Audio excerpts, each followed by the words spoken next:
Hello, and welcome to a sunny book nook.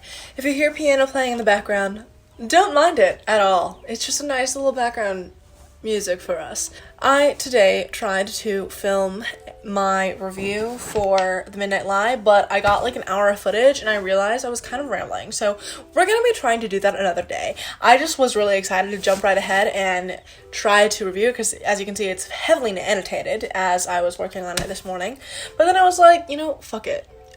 Instead, I'm just gonna do a haul for y'all. I'm just gonna do a little book haul. Hi, if you're not already subscribed, you should do that. Let's just get right into all the books that I have bought or I received in the past few months that I haven't talked to you guys about yet. First, we have The 100 Years' War on Palestine.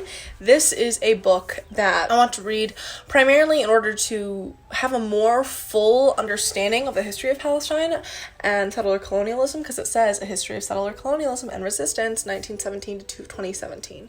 So I think that this is going to be really important, and I have watched a lot of documentaries, been to a lot of talks, seen a lot of lectures about Palestine, but I haven't really done any extensive reading beyond it being mentioned in like Angela Davis books I've read before, but besides that, I haven't had an extensive history, so I really wanted to get this book so that if someone asked me, hey, what's a book recommendation, this could hopefully be a really good place to start or somewhere that I could direct them to. The next book I have here is Sarah Land by Sam Cohen. I picked this up because I liked the cover.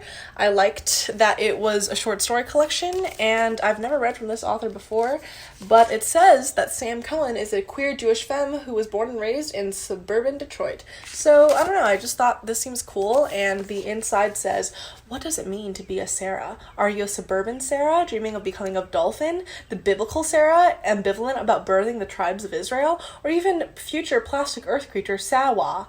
Is every Sarah the same Sarah and somehow all of us? Or is Sarah just a collective projection?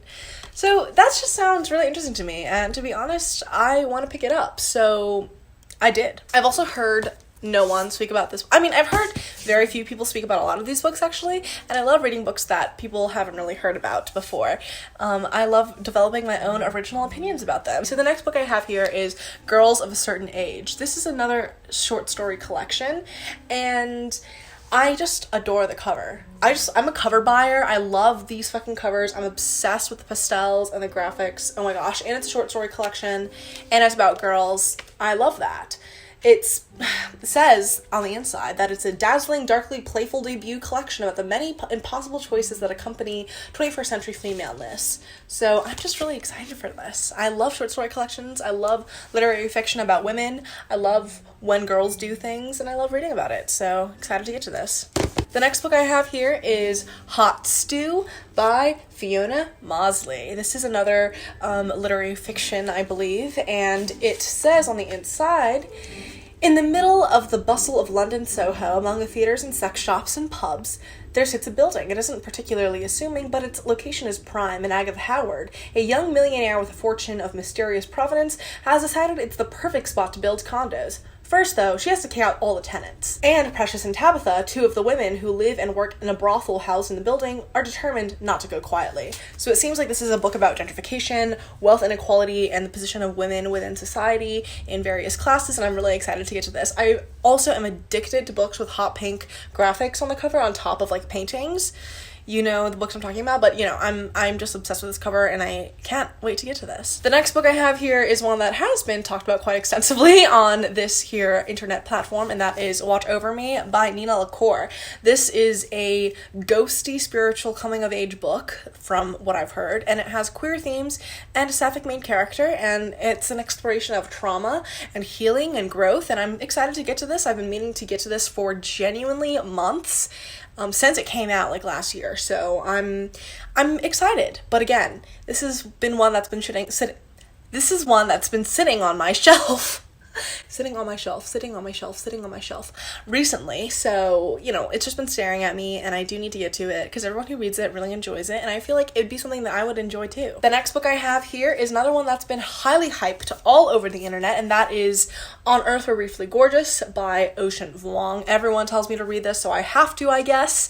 And it's a queer coming of age story about a Vietnamese boy and his relationship to his mother, I believe. So I'm excited to see how gorgeously rendered this book is because I've heard incredible things about the writing and incredible things about Ocean Vuong as a writer. The next book I have here is Crosshairs by Catherine Hernandez, and this book is one I've heard maybe like one or two people talk about, and I think it's set in a apocalyptic future almost, and it's about, I mean, the little thing says, in the wake of the escalating global battle for economic and social justice, Catherine Hernandez has crafted a dystopian tale of love, friendship, and resistance set in a terrifyingly familiar near future. So it's a dystopia, and I love a good dystopian novel, and hopefully this is a good one. Hopefully that it is. I can only hope so. The next book I have here is Interior Chinatown by Charles Yu. I have seen this book in the store many a time, and eventually it cracked. I was like, whatever, I'll pick it up. It seems interesting. And it's supposed to be a biting commentary on racism and pop culture in America. So, yeah. Seems fascinating, and I do want to get to it. Next, we have The Antidote for Everything by Kimmery Martin. This book has been mentioned by Jessie from Bowties and Books extensively, and it's about trans people in the medical field, I believe, and these two doctors who are basically fighting for their hospital to not be shitty, I think, and things go wrong from there.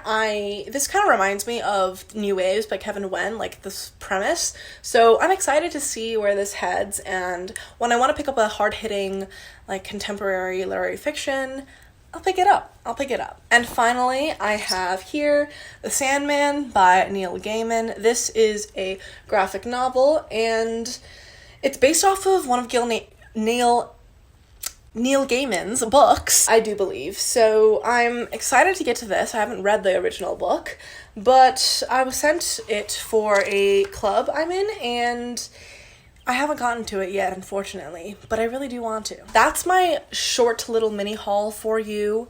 I don't think I have any other books I have to show off that I've recently acquired and haven't talked about on this channel yet. Ooh, I should do a little choose what I read next. I know GK Reads, Grace, does this a lot, where she has people like pick the book that she should read next. So I'm gonna have you guys choose actually from this stack. Let me make the stack. So from this stack of books, please choose a title that I should definitely read this month. Because if no one else does a priority for me and sets a priority for me, I am very bad at setting it for myself, oftentimes. Which book should I read in the month of April? Wait, did I say March? It's April now. Oh my gosh. Ooh, maybe because this was pretty short, I'll squeeze in a little TBR for the month. Me and Steph are doing another live show discussion at the end of the month or at the beginning of next month for How Beautiful We Were by Mbulo. I'm forgetting the author's name, but we will be reading this book, and this book is about colonialism in a fictional town in Africa and the influence of American oil companies, and I've heard that it's a moving generational story, and I'm excited to get to this. I am very, very excited to discuss it with Steph. Our last live show was on Detransition Baby, and I'll link it in the cards or something. You can check that out if you missed it.